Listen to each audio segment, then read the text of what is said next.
Hello friends, welcome back to RGM online classes. RGM education YouTube চ্যানেলের প্রত্যেক দিন রাত 8টার স্পেশাল টেট ক্লাসে তোমাদের সকলকে জানাই আরও একবার স্বাগত। স্পেশাল টেট কেন বলছি, কারণ এখানে আমরা প্রাইমারি টেট এবং আপার প্রাইমারি টেট যে পরীক্ষা হতে চলেছে সেই পরীক্ষা দুটোর জন্য কিন্তু অধ্যায় ভিত্তিক টপিক রিলেটেড আমরা ডিটেলসে ক্লাস, এবং তার পাশাপাশি বিগত বছরের সিটেট পরীক্ষাতে এবং অন্যান্য রাজ্যের টেট পরীক্ষাগুলোতে এই টপিক থেকে কী কী প্রশ্নগুলো এসেছিলো আমরা 2011 থেকে সেটা কিন্তু কভার করছি, অর্থাৎ টপিকটাকে বিস্তারিতভাবে আলোচনা করছি এবং তার পাশাপাশি পিওয়াই কিউগুলোকেও প্র্যাকটিস করে নিচ্ছি। অর্থাৎ কমপ্লিট একটা ক্লাস কিন্তু তোমরা পেয়ে যাচ্ছ প্রত্যেকদিন রাত্রে 8টা থেকে। যারা একেবারে নতুন রয়েছে এবং যাদের কাছে নোটিফিকেশান পৌঁছাচ্ছে না ক্লাসের, তারা অবশ্যই চ্যানেলটা সাবস্ক্রাইব করে নেবে, তাহলে টাইম টু টাইম নোটিফিকেশান তোমরা কিন্তু পেয়ে যাবে। এবং যারা ইন সার্ভিস টিচার রয়েছেন তাদেরকেও একটা কথা বলতে চাই যে আপনারা প্রিপারেশন নিতে থাকুন। মেন্টালি প্রিপারেশন তো নিতে হবেই আপনাদের, তার পাশাপাশি আপনাদের পেডাগজিগুলোকেও ভালো করে কিন্তু করতে হবে। সেই কারণে আমরা প্রথমে পেডাগজির চ্যাপ্টারগুলোকেই করাচ্ছি, যাতে করে টপিকটা একদম একদম জলের মতো পরিষ্কার হয়ে যায়। কোথাও যদি বুঝতে অসুবিধা হয় তাহলে প্রত্যেকে কমেন্ট সেকশনে জানাবেন, এবং যারা ফ্রেশার্স রয়েছে তোমরাও জানাবে, যেগুলো জায়গাতে প্রবলেম হচ্ছে সেগুলো ডিসকাস করে দেবো। আমাদের দুটো মেন পার্ট ছিল, সেটা হচ্ছে যা পিয়াজের কগনিটিভ ডেভেলপমেন্ট থিওরি, যেখান থেকে প্রশ্ন আসেই, আমরা গতকাল করেছি ভাইগটস্কির সোশ্যাল ডেভেলপমেন্ট থিওরি, যেখান থেকে প্রশ্ন আসেই, এবং আজকে আমরা করব কোহলবার্গের নৈতিক বিকাশের তত্ত্ব, যেখান থেকে প্রশ্ন আসেই। ঠিক আছে, বলেছে লরেন্স কোহলবার্গ ছিলেন একজন মার্কিন মনোবিজ্ঞানী যিনি নৈতিক বিকাশ সম্পর্কে একটি গুরুত্বপূর্ণ তত্ত্ব প্রদান করেছেন। নৈতিক বিকাশটা কি, মোরাল ডেভেলপমেন্টটা কি? আচ্ছা, যাদের বাড়িতে ছোট ছোট বাচ্চা রয়েছে দেখবেন একটা মোরাল এডুকেশন বা মোরাল স্টাডিজ এরকম নামে একটা বই আছে, যেখানে আমরা ছোটোবেলায় যারা এই পঞ্চতন্ত্র পড়েছি না, পঞ্চতন্ত্র বা হিতোপদেশ ইত্যাদি পড়েছি না, এগুলো প্রত্যেকটা গল্পের পরে কি থাকতো, একটা করে মেসেজ থাকতো। আবার আমরা ছোটোবেলায় শক্তিমানও দেখেছি, শক্তিমান দেখার পাশাপাশি প্রত্যেক দিন শক্তিমান সেই এপিসোড শেষে কি করতেন, যে বাচ্চাদের উদ্দেশ্যে বড়দের উদ্দেশ্যে একটা করে মেসেজ দিতেন। তো এগুলো হচ্ছে বিভিন্ন নৈতিকতা, এথিক্স বা মোরালিটিকে ডেভেলপ করার জন্য যে বিষয়টা, সেটা হচ্ছে মোরাল ডেভেলপমেন্ট। তিনি মনে করতেন শিশুর নৈতিক বিচারবোধ বা মোরাল রিজনিং, বিচারবোধটা কি, নৈতিক বিচারবোধটা কি, যে স্কুলে হেঁটে হেঁটে যাচ্ছে ওরা তিন বন্ধু মিলে, তার মধ্যে একজন বন্ধু কী করছে, একটা কোনো কিছু খেয়ে সেই প্যাকেটটা বা র্যাপারটা রাস্তায় ফেলে দিল। তাহলে এবার ওর বন্ধু, খুব কাছের বন্ধু, তখন ওর মনের মধ্যে আসতে পারে যে বন্ধুদের এটা ভুল করলো, তাহলে এবার বন্ধুকে কি ব্যাপারটা বলা উচিত যে কিরা কেন ভুল করলি, কেন ওটা ফেললি, নাকি আমি নিজে ওটাকে প্যাকেটটাকে তুলে ডাস্টবিনে ফেলবো, নাকি ইগনোর করব? তো এই যে তার মধ্যে একটা ডিলেমা চলছে, আমরা হেইঞ্জের ডিলেমাটাও পড়বো আজকে এই টপিকের সাথেই। তো এই যে ডিলেমাটা চলছে, একটা তার মধ্যে একটা দ্বন্দ্ব কাজ করছে যে এটা করা উচিত কি করা উচিত নয়, এইটাই হচ্ছে মোরাল রিজনিং, যেটা ধাপে ধাপে বিকশিত হয় বিভিন্ন রকমের কার্যকলাপের মধ্যে দিয়ে। এই বিকাশ মূলত বুদ্ধিবৃত্তিক বিকাশের উপর নির্ভরশীল। ঠিক আছে, বুদ্ধিবৃত্তিক বিকাশের উপর নির্ভরশীল। এবার আরেকটা বিষয় কি, কোহলবার্গ তার তত্ত্বটি মূলত যা পিয়াজের আমরা কগনিটিভ ডেভেলপমেন্টটা পড়েছি, কগনিটিভ ডেভেলপমেন্ট থিওরিটা পড়েছি। ঠিক আছে, এটা একটু রেড করে নিচ্ছি, ব্লু কালারটা হালকা লাগছে। তো সেই কগনিটিভ ডেভেলপমেন্ট থিওরিটারকেই এটাকে তিনি আরও কী করলেন, সেটাকে আর একটু মডিফাই করে নতুনভাবে তিনি গড়ে তুললেন নৈতিক বিকাশের তত্ত্ব। এবং আমরা জানবো কিভাবে এটা ওই কগনিটিভ ডেভেলপমেন্টের সঙ্গেও যুক্ত রয়েছে। প্রথমে একবার ছোট্ট করে সাম আপ করে নেব সংজ্ঞাটার সাথে, ব্যাপারটাকে বুঝবো, তারপরে বিস্তারিতভাবে জানবো। নৈতিক বিকাশ বা মোরাল ডেভেলপমেন্ট হলো এমন একটি প্রক্রিয়া যার মাধ্যমে ব্যক্তি সঠিক ভুল, ন্যায় অন্যায় সম্পর্কে বিচার করতে শেখে, অর্থাৎ কোনটা ঠিক কোনটা ভুল। ঠিক আছে, দেখছে যে কেউ একজন, আমি যেরকম ছোটোবেলায়, সত্যি কথা বলতে আমি যখন ছোটোবেলায় আমি কেবল হাই স্কুলে উঠেছি, সেই সময় আমি ঘটনাচক্রে এক বন্ধুর বাড়িতে যাওয়ার সুযোগ পাই। তো আমি গিয়ে অবাক হয়েছি, খুব অবাক হয়েছি, যে দেখছি ওই বন্ধু ওর বাবা মাকে তুই তুই করে কথা বলছে। আমি এটা বিশালভাবে আমি ব্যাপারটা আমাকে একটা টাচ করে, এবং আমি বাড়িতে এসে জানাই ব্যাপারটাকে, যে আমার মাকে আমি বলেছি যে এই ব্যাপার। তখন বলেছে হয়তো ওদের ওটা কালচার, ওরা হয়তো ছোট থেকে ওইভাবেই কথা বলা শিখেছে। ঠিক আছে, তো অর্থাৎ এই যে কি করতে হবে কি করতে হবে না, এটার কিন্তু ছোটবেলা থেকে আমাদের মধ্যে, আমাদের ক্যারেক্টারের মধ্যে একটা চলে আসে, এবং তারপর যখন তার বিরোধিতা করতে দেখি বাইরে কোথাও, তার বিরুদ্ধে কোনো কিছু কাউকে প্র্যাকটিস করতে দেখি, তখন সেটা কিন্তু আমাদের প্রচণ্ড পরিমাণে মনে হয় ব্যাঘাত ঘটছে, যে না এটা তো ভুল হচ্ছে। এই বিষয়টাকে এখানে বোঝানোর জন্য বলা হয়েছে যে সঠিক ভুল ন্যায় অন্যায় সম্পর্কে বিচার করতে শেখে এবং নৈতিক সিদ্ধান্ত গ্রহণ করতে শেখে। নৈতিক সিদ্ধান্ত বা যেগুলো হচ্ছে নীতিগতভাবে যেই সমস্ত ডিসিশনগুলো নিতে হবে, অর্থাৎ কোনটা করলে ঠিক হবে, কোনটা করলে ঠিক হবে না। যেমন আজকে একটা যদি কথা বলি, বর্তমানে যদি একটা কথা বলি, ব্যাপারটাকে কেউ পার্সোনালি নেবে না, প্রত্যেকেই বলছে, প্রত্যেকেরই নিজের নিজের পলিটিক্যাল একটা ভিউ থাকে। এইখানে দুটো বিষয়কে আমি বলার চেষ্টা করছি। রিসেন্টলি আমরা দেখতে পাচ্ছি কি যে পশ্চিমবঙ্গের বিভিন্ন রেল স্টেশন থেকে কি করা হচ্ছে, যারা হচ্ছে ওই হকার, ইললিগালি যারা ওখানে বিজনেস করছে তাদেরকে উচ্ছেদ করে দেওয়া হচ্ছে। এটার দুটো দিক আছে। একটা সাইড কি, রেল কর্তৃপক্ষ চাইছে যে তাদের যে এলাকা, সেই এলাকা থেকে জঞ্জাল মুক্ত করা বা ভিড় মুক্ত করা, অর্থাৎ যারা লিগালি, যাদের লাইসেন্স রয়েছে তারা বিজনেস করবে, যাদের নেই তারা বেরিয়ে যাবে। এটা তাদের দিক থেকে একদম নৈতিকভাবে ঠিক, হ্যাঁ কি না? অবশ্যই।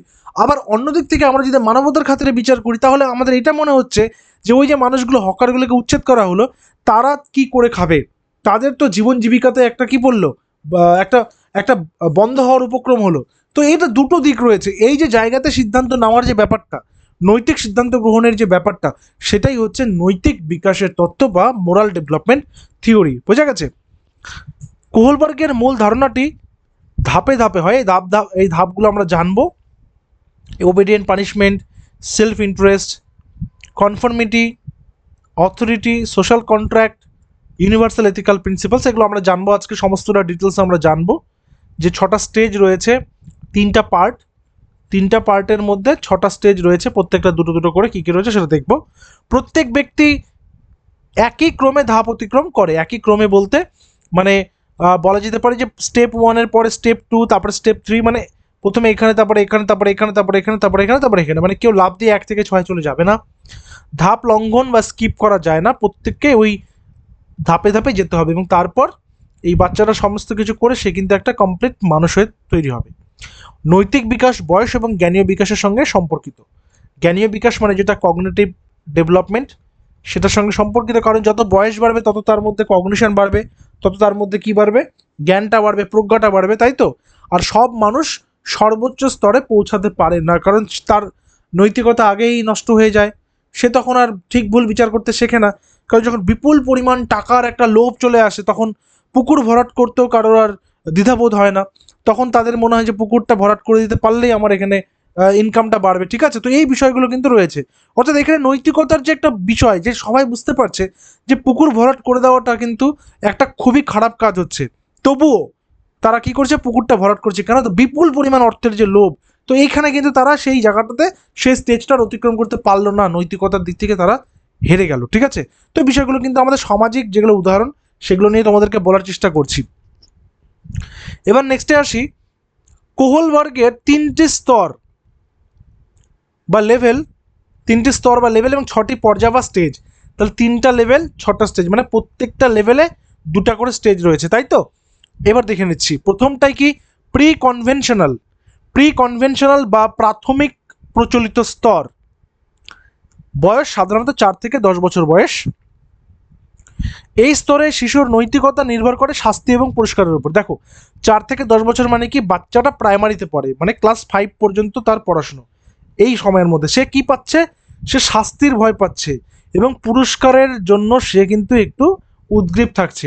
এখানে কি বলছে, শাস্তির ভয়ে নিয়ম মানে, অর্থাৎ এটা কিন্তু করতে হবে তোকে, আজকে পড়া করে আসতে না পারলে বা পড়া করে না আসলে কিন্তু কালকে তোর মধ্যে তোকে কিন্তু পানিশমেন্ট দেওয়া হবে। তো তার ভয় একটা রয়েছে। এই প্রাক প্রচলিত স্তরটাকে দুটো ভাগে ভাগ করা হয়েছে। একটা হচ্ছে প্রথম পর্যায়, কি রয়েছে, শাস্তি এবং আনুগত্য পর্যায় যেটা দিয়েছি, অর্থাৎ শাস্তির ভয়ে মেনে নেওয়া। যেরকম ছোটোবেলায় আমাদের মনে আছে, প্রত্যেকের স্কুলে একজন, প্রত্যেক স্কুলে কোনো না কোনো এমন কিছু ডেঞ্জারাস টিচার থাকতেন যাদেরকে দেখে আমাদের ভয় হতো, যে অন্য স্যার বা ম্যামের পড়া হোক না হোক, এই স্যারের পড়া কিন্তু আমাদের করে যেতেই হবে। আমার যেরকম সংস্কৃত টিচার ছিলেন একজন, দেবাশিস স্যার নামে একজন স্যার ছিলেন আমাদের স্কুলে।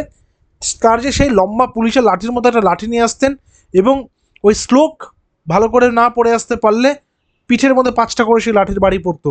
তো সেই একটা ভয়, প্রত্যেকের জীবনে এরকম ঘটনা থাকে। তো এই তার জন্য কি অন্য স্যারের পড়া হোক না হোক, ওই স্যারের পড়া আমরা মুখস্থ করতাম প্রত্যেকেই। তো শাস্তি এবং আনুগত্য পর্যায়, অর্থাৎ ভয়ে আমরা কিন্তু পড়াটা করেছি। এটা জাস্ট একটা উদাহরণ দিয়েছি। তো শিশুর শাস্তির ভয় নিয়ম মানে, অর্থাৎ পানিশমেন্ট অ্যান্ড ওবিডিয়েন্স ওরিয়েন্টেশন। মূল বৈশিষ্ট্য কি? শাস্তি পেলে কাজটি খারাপ, কর্তৃপক্ষের ভয়ে আনুগত্য। এখানে কর্তৃপক্ষ বলতে এখানে কোনো টিচার হতে পারে, কোনো ইনস্টিটিউট হতে পারে, ফ্যামিলি হতে পারে, পেরেন্টস হতে পারে, যে কেউ হতে পারে। উদাহরণ কি? একটি শিশু পড়াশোনা করছে কারণ না করলে শিক্ষক বকবেন, যেটা এক্ষুনি তোমাদেরকে বললাম। ঠিক এর সেকেন্ড পর্যায়টা যে দেখো, এটা কি ছিল? প্রথম পর্যায়ে শাস্তি ও অনুগত বা আনুগত্য পর্যায়।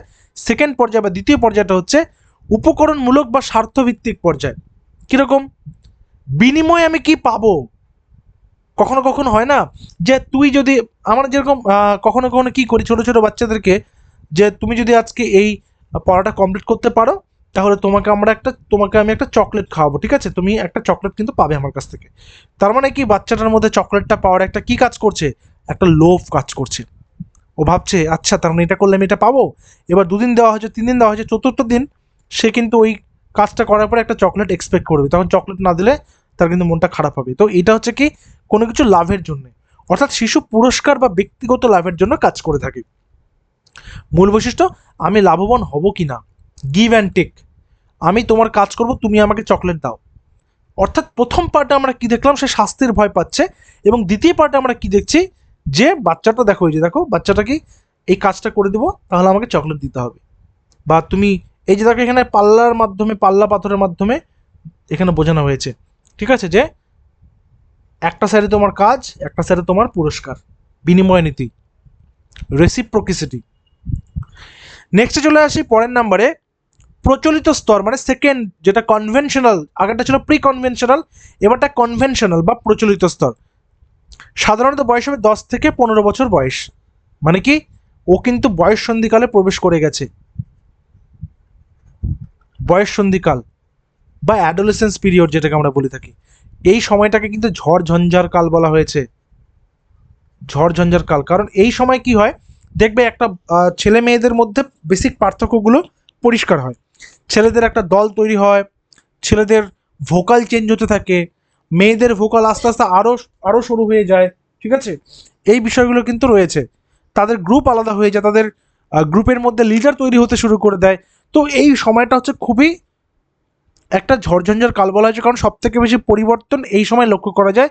সেটা শারীরিক, সেটা মানসিক এবং সেটা বৌদ্ধিক, সব রকম দিক থেকেই পরিবর্তন কিন্তু লক্ষ্য করা যায়। এখানে কি, এই স্তরে ব্যক্তি সমাজের নিয়ম কানুন ও অন্যের অনুমোদনকে গুরুত্ব দেয়। কেউ আমাকে ভালো বললো তার মানে আমাকে ওর চোখে সবসময় ভালো হয়ে থাকতে হবে। কেউ আমাকে খারাপ বলেছে, আমার মন খারাপ হয়ে গেল, কেন আমাকে খারাপ বললো, আমাকে ওর চোখেও ভালো হতে হবে। বা আমাকে সবাই তো খারাপ বলে, আমি আর ভালো হবই না, আমি খারাপই থাকবো, কে কি ভাবলো না ভাবলো আমার কিছু যায় আসে না। এই যে ব্যাপারগুলো, অন্যের ওপিনিয়নকে গুরুত্ব দেওয়া, অন্যের চিন্তাধারাকে গুরুত্ব দেওয়া, অন্য কে কি ভাবছে সেই বিষয়টাকে গুরুত্ব দেওয়া। তো ঠিক তৃতীয় পর্যায়ে কি, ভালো ছেলে ভালো মেয়ে পর্যায়, good boy good girl orientation. ব্যক্তি অন্যের প্রশংসা পাওয়ার জন্য ভালো আচরণ করে, অর্থাৎ সে চায় সামাজিক স্বীকৃতি, যে সবাই আমাকে ভালো বলুক। এই যে দেখো, ম্যাম বললেন বাহ তুমি আজকে পড়া করেছো, তুমি খুব ভালো ছেলে, তাহলে ওর সবসময় কি মনে হবে, যে আমি ম্যামের ক্লাসে সবসময় প্রতিদিন পড়াটা রেডি করবো, যাতে করে সবার সামনে ম্যাম আমাকে ভালো বলে এবং আমি খুব খুশি হব, ভেতরে খুব একটা আনন্দ হবে। বাবা মা বললে বাহ তোর এই কাজ দেখে আমরা তোকে নিয়ে খুব গর্ব অনুভব করছি, তাহলে মানেটা কি? মানেটা হচ্ছে আমি নিজেকে আরও বেশি সুশৃঙ্খল করব, যাতে বাবা মার কথা আমি সবসময় মেনে চলতে পারি, ম্যামের পড়াটা আমি যেন করতে পারি। এবং এইভাবেই দেখতে পাচ্ছি যে আমি অন্যের চোখে ভালো হচ্ছে এবং নিজের মধ্যে একটা ভালো ফিল হচ্ছে, ফিলিং গুড যেটাকে বলা হয়। অর্থাৎ অন্যের চোখে ভালো হওয়ার জন্য কাজ করা, এই সময়টা দেখতে পাওয়া যায়। যেমন সামাজিক স্বীকৃতি চায়, অন্যের চোখে ভালো হতে চায়। একজন ছাত্র শিক্ষক ও অভিভাবকের প্রশংসা পাওয়ার জন্য নিয়ম মেনে চলে, অর্থাৎ টিচার যেভাবে বলেছেন সেভাবে সে করবে, বাবা মা যেভাবে বলেছে সেভাবে সে করবে। অর্থাৎ সে বাবা মায়ের চোখে ভালো হবে, টিচারের চোখেও ভালো হবে, সমাজের কাছে সে ভালো হতে চাইছে এক কথায়। আর চতুর্থ পর্যায়টা হচ্ছে আইন ও শৃঙ্খলা পর্যায়। কীরকম? Law and order orientation.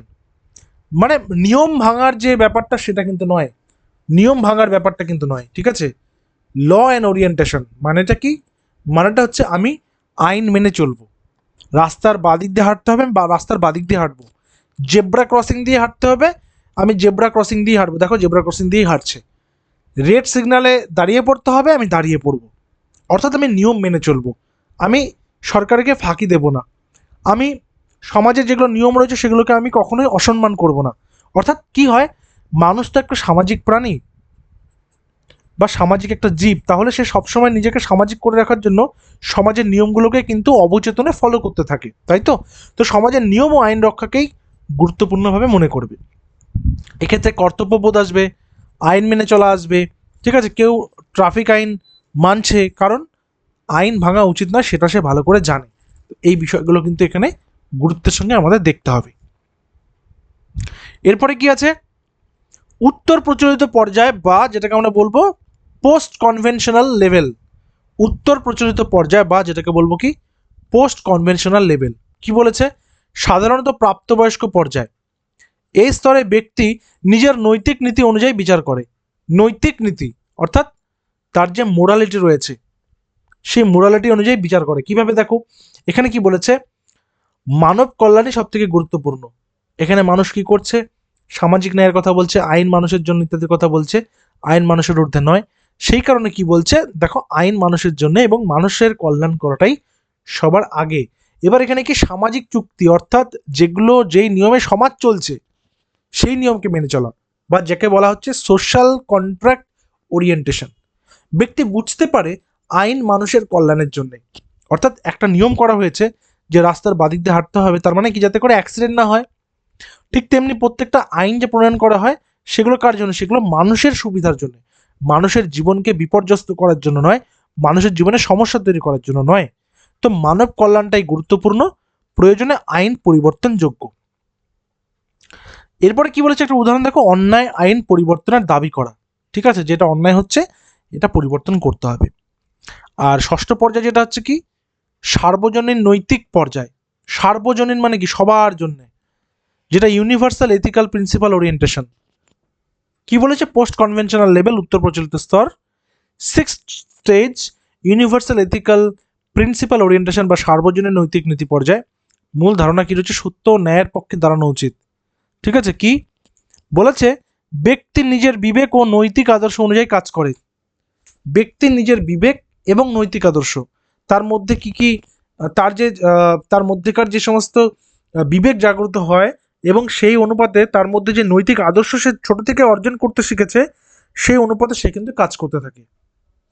তার যে কনসায়েন্স রয়েছে সেই কনসায়েন্স অনুযায়ী সে কিন্তু কাজ করে। বিবেক জাগ্রত হলো, মনে করো কোনো একটা কিছু অন্যায় দেখতে পেয়ে বিবেক জাগ্রত হলো, সে তখন চিৎকার করে রুখে দাঁড়াচ্ছে সে অন্যায়ের বিরুদ্ধে। এই প্রত্যেকটা বিষয় কিন্তু এখানে থাকে। মূল বৈশিষ্ট্য কি, মানবতা, ন্যায় ও বিবেক, আর ব্যক্তিগত নৈতিক নীতি। এটা হচ্ছে এখানকার ব্যক্তিগত নৈতিক নীতিটা কি।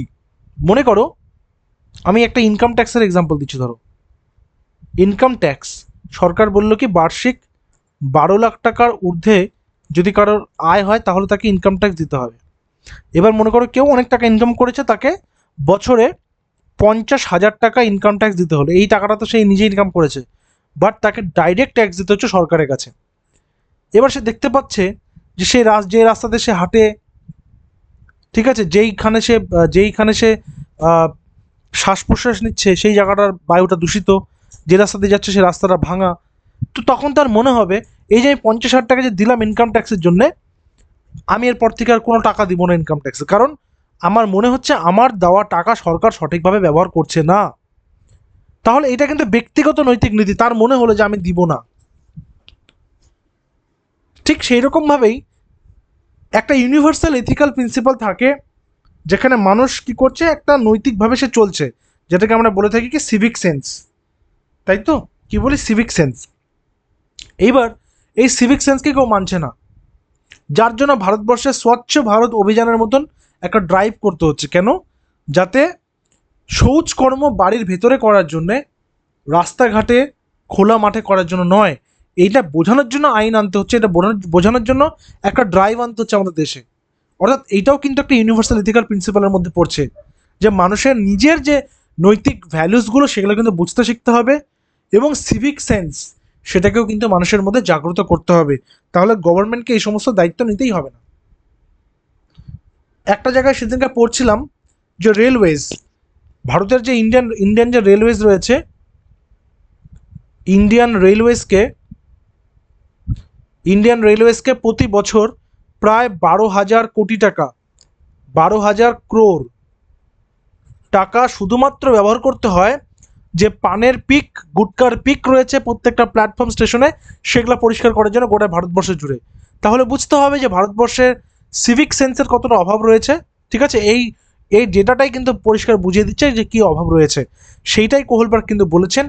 নৈতিক যে বিকাশের তত্ত্ব, যেখানে পোস্ট কনভেনশনাল স্টেজ বা যেটা ইউনিভার্সাল এথিক্যাল প্রিন্সিপাল, যেখানে ব্যক্তি নিজের বিবেক এবং নৈতিক আদর্শ অনুযায়ী কাজ করবে, কেউ তো তাকে বলছে না যে এখানে এটা করো না, তখনও তর্ক করবে কেন করবো না, আমার ইচ্ছা, তোমার বাড়িতে আমি করিনি। অর্থাৎ এটা নিজেকে ঠিক করতে হবে এবং নিজের সেই স্তরটাকে ডেভেলপ করতে হবে, সেই বিষয়টাকেই কোহলবার্গ কিন্তু বলেছেন। তো উদাহরণ হচ্ছে অন্যায়ের বিরুদ্ধে দাঁড়ানো, যদিও শাস্তি হয় হবে, কিন্তু অন্যায়ের বিরুদ্ধে দাঁড়ানো। ওকে, তো এখানে ছোট্ট করে একবার একটা সাম আপ করে নিব যে প্রি কনভেনশনাল যার মধ্যে দুটো পার্ট, প্রথম পর্যায়ে দ্বিতীয় পর্যায়ে, যার মধ্যে শাস্তি এবং আনুগত্য, আরেকটা কি পুরস্কার এবং স্বার্থলাভ। কনভেনশনালের দুটো পার্ট, ভালো ছেলে মেয়ে, ভালো মেয়ে, সামাজিক অনুমোদন আর আইন ও শৃঙ্খলা নিয়ম। আর পোস্ট কনভেনশনাল হচ্ছে সামাজিক চুক্তি, যেটা জনকল্যাণমূলক। ঠিক আছে, আর পোস্ট কনভেনশনাল দুটো কি সার্বজনীন নীতি বিবেক। তো এইটা হচ্ছে আমাদের আজকের যে টপিক, সেই টপিকের মূল প্রতিপাদ্য বিষয়, যেখানে ছোটবেলায় বাচ্চাটা কি করছে, প্রি কনভেনশনালে শাস্তির জন্য, শাস্তি পাওয়ার ভয়ে সে কাজগুলো করছে। প্রি কনভেনশনালের পরবর্তীতে সে কী করছে, পুরস্কারের লোভে সে কাজগুলো করছে। কনভেনশনাল লেভেলে সে কী করছে, সামাজিক অনুমোদন পাওয়ার জন্য, ভালো ছেলে ভালো মেয়ে হওয়ার জন্য কাজ করছে। আর কনভেনশনালে সে কী করছে, সমস্ত নিয়ম আইন শৃঙ্খলা মেনে চলছে এবং তারপরেই কিন্তু তার সামাজিক চুক্তি, জনকল্যাণ বিষয়ে সে পার্টিসিপেট করছে এবং তার মধ্যেকার সার্বজনীন নীতি বিবেকটা কিন্তু জাগ্রত হচ্ছে। এই চ্যাপ্টারের সঙ্গে আরেকটা বিষয় রয়েছে যেটার থেকে পরীক্ষাতে প্রচুর প্রশ্ন আসে, সেটা হচ্ছে হেইঞ্জ ডিলেমা। ডিলেমা মানে কি? ডিলেমা মানে হচ্ছে দ্বিধা, দ্বন্দ্ব। আমি একটা এক্সাম্পল আগের দিন দিয়েছিলাম যে মা ভালো করে বলে দিয়েছে যে আজকে তোকে দুটো আমি রোল দিলাম, দুটো রোল বলতে দুটো ক্রিম রোল, স্কুলে গিয়ে কিন্তু খেয়ে আসবি, ফেরত আনবি না। এবার স্কুলে গেছে ও, ঠিক আছে, পিরিয়ড শেষ হলো, এবার টিফিন পিরিয়ড আসছে, তখন তার দেখতে পাচ্ছে তার যে বেস্ট ফ্রেন্ড, সে টিফিন বক্সে কিছুই নিয়ে আসেনি। তখনও ভাবছে যে আমি কি তাহলে এটা ওকে দিব, একটা দিব একটা আমি খাবো, 50-50 শেয়ার করে নেবো, নাকি মা তো আমাকে বলেছে দুটোই খেয়ে নিতে, তখন আমি কি করব। তার মধ্যে যে ডিলেমাটা তৈরি হচ্ছে, এই ডিলেমাটাকেই বলা হচ্ছে হেইঞ্জ ডিলেমা। এটাকে আমরা একটু ডিটেলসে ডিসকাস করে নিচ্ছি। কোহলবার্গ নৈতিক বিচার যাচাইয়ের জন্য একটি বিখ্যাত গল্প ব্যবহার করেছিলেন, হেইঞ্জ ডিলেমা। এক ব্যক্তির স্ত্রী অসুস্থ, এখানে ছবিটা তোমরা দেখতে পাচ্ছ, এখানে তার ওয়াইফ, তিনি অসুস্থ রয়েছেন, ওষুধ কেনার টাকা তার কাছে নেই। এই ব্যক্তির কাছে ওষুধ কেনার টাকা কিন্তু নেই। সে কি ওষুধ চুরি করবে? কোহলবার্গের মতে উত্তরটি গুরুত্বপূর্ণ নয়, বরং কেন সেই উত্তরটা দিল তার যুক্তি বেশি গুরুত্বপূর্ণ। অর্থাৎ তার কাছে এখন মনে হচ্ছে যে ওষুধটা চুরি করে নিয়ে আমি আমার ওয়াইফকে বাঁচিয়ে দিই, তার জন্য আমার শাস্তি হবে, হোক। ও কিন্তু জানে চুরি করলে শাস্তি হবে, তবুও তার কাছে সেই শাস্তির চেয়ে বড় কথা তার ওয়াইফের জীবনটাকে বাঁচানো। এইখানে কিন্তু কোহলবার্গ বললেন উত্তরটা গুরুত্বপূর্ণ নয়, কিন্তু কেন সে উত্তরটা দিল সেইটা বুঝতে হবে, তার মেন্টাল স্টেটটা বুঝতে হবে, সে কোন মেন্টাল স্টেজে রয়েছে সেটাকে বুঝতে হবে। অর্থাৎ সে জানে চুরি করলে ধরা পড়ে যাব, ধরা পড়লে আমার নৈতিকতার বিভিন্ন পর্যায়গুলো কাজ করছে, আইন অমান্য হবে, সমাজ আমাকে কি বলবে, সবার চোখে আমি যা সবাই জানবে আমি চুরি করেছি, আমি চোর, আমি তো চোর নই। কিন্তু অপরপক্ষে সে এটা ভাবছে আমার আমার এই ওষুধটা না নিয়ে যাওয়ার জন্য যদি আমার ওয়াইফ মারা যায়, তাহলে আমি নিজেকে কি করে ক্ষমা করবো, সারা জীবন আমি নিজের আয়নার সামনে দাঁড়াতে পারবো না। এই ডিলেমাটা তার মধ্যে কাজ করছে এবং তারপরে সে যেটা করবে সেইটা হচ্ছে, সেই উত্তরটার পেছনকার লজিকটাই হচ্ছে হেইঞ্জ ডিলেমার আমাদের প্রতিপাদ্য বিষয়। বোঝা গেছে? এবার আমরা কিছু টপিক রিলেটেড এমসিকিউ করবো অন্যান্য দিনের মতন। প্রত্যেকে নিচে লাইভ চ্যাট অপশন অথবা কমেন্ট সেকশনে জানাবে, ঠিক আছে? আজকে 49 মানে গতকালকের ক্লাসের শেষে যতটা করেছিলাম তারপর থেকেই করছি, কারণ আমি বলেছিলাম যে চাইল্ড ডেভেলপমেন্ট আর পেডাগজি যে ত্রয়ী রয়েছে, যে পিয়াজে, কোহলবার্গ, ভাইগটসকে, তাদের কিন্তু একসাথেই রেখেছি এবং তাদের টপিকগুলোকে একসাথেই কিন্তু করানোর চেষ্টা করেছি। তোমরা যারা যারা 3টা ক্লাসে করেছো কাইন্ডলি কমেন্ট সেকশনে জানিও যে 3টা ক্লাস কোথাও বুঝতে অসুবিধা হয়েছে কিনা, এবং তোমরা কিন্তু ভিডিওটা বারবার করে দেখে নিতে পারবে যদি কোথাও কোনো ডাউট থাকে, যদি কোথাও কোনো অসুবিধা থাকে। এবং তোমাদের প্রত্যেকের সুবিধার জন্য আমি আলাদা করে প্লেলিস্ট করে দিয়েছি, যেখানে ক্লাসেসগুলো পরপর সাজানো রয়েছে। 49 কোশ্চেন নাম্বার 49 বলেছে কোহলবার্গের মতে প্রশ্নের ঠিক ও ভুল বিচারকরণের সঙ্গে সম্পর্কিত চিন্তন প্রক্রিয়াকে কি বলা হয়? ঠিক আর ভুলের মধ্যে আমি সম্পর্ক করছি, ঠিক আর ভুল, তাহলে সেটা হচ্ছে মোরাল রিজনিং। আজকে পড়লাম আমরা নৈতিক যুক্তি, প্রথমে আমরা পড়েছি অপশন নাম্বার এ। নেক্সট আসি, প্রাথমিক বিদ্যালয়ের শিশুরা লরেন্স কোহলবার্গ প্রদত্ত কোন স্তরকে অনুসরণ করে? প্রাথমিক বিদ্যালয় মানে আমরা পড়লাম না 4 থেকে 7 ইয়ার্স অফ এজ, তাহলে কি হবে সঠিক উত্তর? এখানে সঠিক উত্তর হবে কি আনুগত্য, শাস্তি নির্দেশনা, এটা তো আছেই, এই যে বিনিময়টাও তো আছে, ব্যক্তিবাদ মানে কি আমার কি, আমি কি পাবো, আমি কি চাই, তাহলে অপশন নাম্বার এ। আর এই দুইটাই কোন স্টেজের? প্রি কনভেনশনাল, তাই তো? আচ্ছা, তাহলে যে এখানে অপশনটা কোনটা হবে? তাহলে এখানে অপশনটা হবে অপশন নাম্বার ডি, বি এবং এ, তাই তো? আসি পরের নাম্বারে, এটা সিডেট 2014 সালের প্রশ্ন, ফেব্রুয়ারি মাসের। নিম্নলিখিতটির মধ্যে কোনটি কোহলবার্গের নৈতিক বিকাশের পর্যায়ের বৈশিষ্ট্য সেটা বলতে হবে। কোনটা বৈশিষ্ট্য? অপশনসগুলো আমি আর পড়ছি না, তোমরা দেখো, দেখে নিয়ে অ্যান্সারটা করো কোনটা এটার মধ্যেকার বৈশিষ্ট্য। সঠিক উত্তর সকল সংস্কৃতি সম্পর্কিত পর্যায়গুলির সার্বজনীন ক্রম। এরপরে আমরা আসবো নাম্বার 52তে। একটি শিশু তার মুক্তি দেয়, তুমি আমার জন্য কিছু করলে আমিও তোমার জন্য কিছু করব। আচ্ছা, এটা মুক্তি না, এটা কিন্তু যুক্তি হবে, হ্যাঁ। অর্থাৎ কি বলছে? বিনিময়, তুমি আমাকে চকলেট দিলে আমি তোমার কাজটা করে দেবো, তুমি আমাকে চকলেট দিলে আমি এই পড়াটা শেষ করব। তাহলে এটা কি, কি বলবো? সঠিক উত্তর কি হবে? এটা সঠিক উত্তর তোমরা করবে, এটা তোমাদের জন্য হোমওয়ার্ক থাকলো, ঠিক আছে? নেক্সটে আসি, লরেন্স কোহলবার্গের নৈতিক যুক্তি তত্ত্ব বিভিন্ন দিক থেকে সমালোচিত হয়েছে। নিম্নলিখিতদের মধ্যে কোন বিবৃতিটি সমালোচনা সাপেক্ষে সঠিক, বা কোনটা সমালোচনা করা যায় এমন? কোহলবার্গ তার তত্ত্ব প্রাথমিকভাবে বালকদের উপর ভিত্তি করে প্রদান করেছিলেন। কোহলবার্গ তার নৈতিক যুক্তি তত্ত্বের প্রতিটি স্তরে সাধারণ প্রতিক্রিয়ার কথা বলেননি। কোহলবার্গ তার তত্ত্ব গঠনে পিয়াজের তত্ত্বকে অনুসরণ করেছিলেন। কোহলবার্গের তত্ত্বে শিশুদের প্রতিক্রিয়ার উপর গুরুত্ব দেওয়া হয়নি। কারেক্ট অ্যান্সার হচ্ছে এইটা, কিন্তু শুধুমাত্র তিনি বালকদের উপরেই তিনি স্টাডিটা করেছিলেন।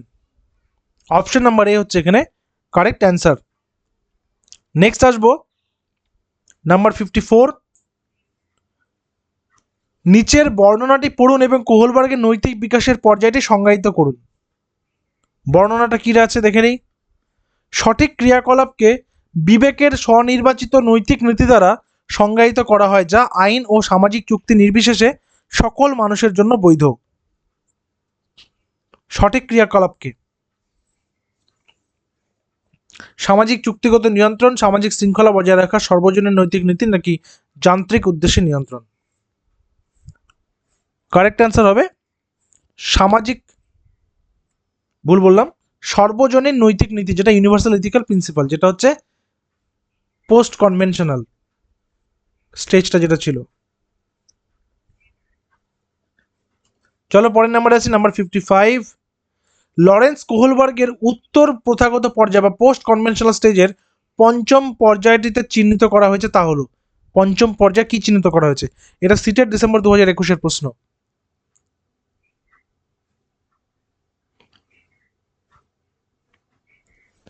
সঠিক উত্তর কি?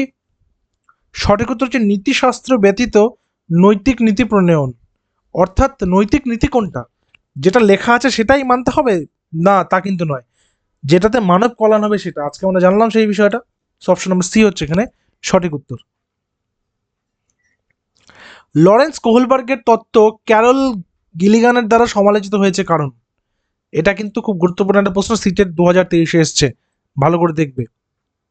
কেন ক্যারল গিলিগানের দ্বারা সমালোচিত হয়েছে? তিনি নৈতিক যুক্তিতে লিঙ্গ পার্থক্যকে উপেক্ষা করেছেন। তিনি ইন্ডিভিজুয়াল ডিফারেন্সেসকেও কিন্তু উপেক্ষা করেছেন, যদিও পোস্ট কনভেনশনাল স্টেজে গিয়ে তিনি এটাকে স্বীকার করেছেন আবার, কিন্তু তিনি লিঙ্গ পার্থক্যকে একেবারেই উপেক্ষা করে গেছেন। সো অপশন নাম্বার এ হচ্ছে এখানে সঠিক উত্তর। কোহলবার্গ প্রদত্ত নৈতিক বিকাশ তত্ত্বের কোন পর্যায়ে শিশুদের যুক্তি নৈতিক আইন চারদিকে আবর্তিত হয়?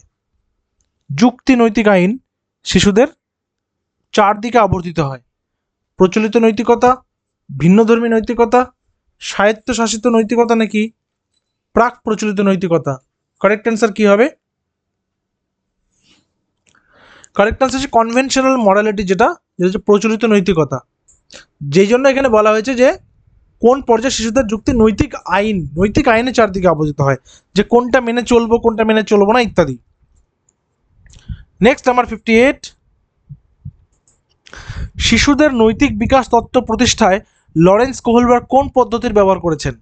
নৈতিক বিকাশ তত্ত্ব প্রতিষ্ঠাতে সিটেট জুলাই 2014, সংখ্যাতাত্ত্বিক গবেষণা পদ্ধতি, শিশুদের সামনে নৈতিক দ্বিধা তৈরি করা এবং তাদের প্রতিক্রিয়া বিশ্লেষণ করা, খেলার সময় শিশুদের পর্যবেক্ষণ করা, পরীক্ষামূলক পদ্ধতি।